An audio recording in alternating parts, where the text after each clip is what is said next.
This is Hidden Killers Week in Review. A look back at the most prolific stories of the week. You're listening to the Hidden Killers podcast with Tony Brueski. Featuring attorney, guest, and former felony prosecutor Eric Fadis. Chad Daybell trial, it is moving along at a very interesting pace. I'd say there's some moments where it's very intriguing and some moments where you go, what exactly is John Pryor trying to do? Like, what is the goal here? Joining me to discuss former prosecutor and defense attorney Eric Fadis. Eric, you've been watching this. I know you've been covering it as well for Court TV a bit. Tell me, what's been your impression since we last talked last week about where things are going in this trial? You know, I think we're getting more of a glimpse into sort of the intimate personal relationship between Chad and Lori.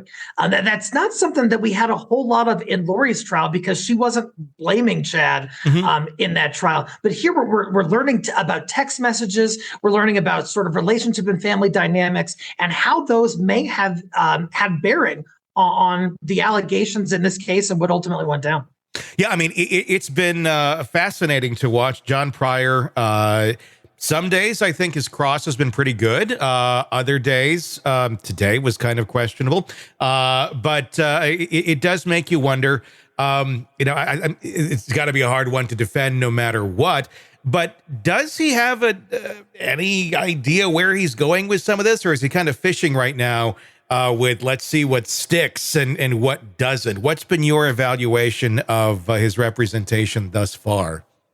I hear you. You know, sometimes when you don't have the most crystallized, compelling defense, you kind of have to take some shots here and there and just see how it goes. And so I agree with you that sometimes he seems really on point and other times it's a bit unclear as to his direction. So but he's objecting a ton, especially early on. I think he's doing it less now.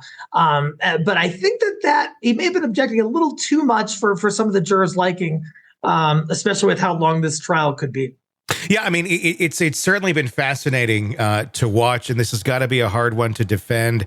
We're talking about legal strategies that are based in reality when you have a client that's based in Never Neverland, talking about the most bizarre of things, like if you send me an emoji, I'm going to give powers back to you, to Lori. I didn't know that's how that worked. It was interesting to learn. I had no idea emojis did that. Like, I'm totally giving powers to people from now on.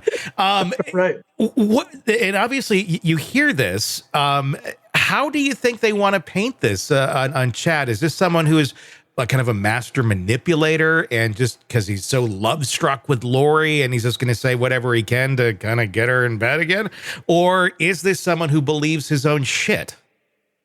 Yeah, I think there are two possible conclusions the jury could draw about Chad. One is that he's sort of this unwitting, smitten kitten who was, kind of doing whatever Lori wanted and going along with things, and he was kind of a sidekick, whatever. The other, which some of the texts are kind of supporting, is that he was more involved. He was more kind of a ringleader, and he was certainly exerting some influence and control over Lori in the context of this sort of grand alleged scheme.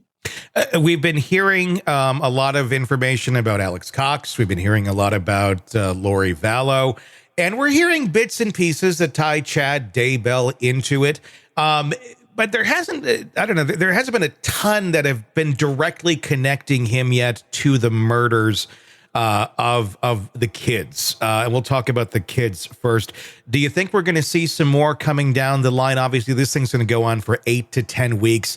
We're just kind of seeing the beginning of it play out. We've seen some interesting things, that video of him in the car with his daughter saying, I'm not coming back, so you better figure out the mortgage. That, to me, has been one of the more damning pieces thus far. But are they going to have more to tie Chad to the actual murders of the kids himself? It's an important question because, like you said, there's some things that are circumstantial. There's some innuendo. There's some suggestion, and sort of he's loosely tied to, these conversations and these plans and moving from Arizona to Idaho and everything else. But in terms of putting him at the murder scene or associating him with some murder weapon, it just hasn't come to be yet. Mm-hmm. And so I think the prosecution is going to have to step their game up a little bit on that front. Want to listen ad-free? Want advanced access to all of our interviews before anyone else? Become a True Crime Today Premium Plus subscriber on Apple Podcasts. You get every episode commercial-free. So you can binge on true crime until you can binge no more. Search True Crime Today Premium Plus on Apple Podcasts now, or go to our podcast page and sign up now. More of the Hidden Killers podcast next.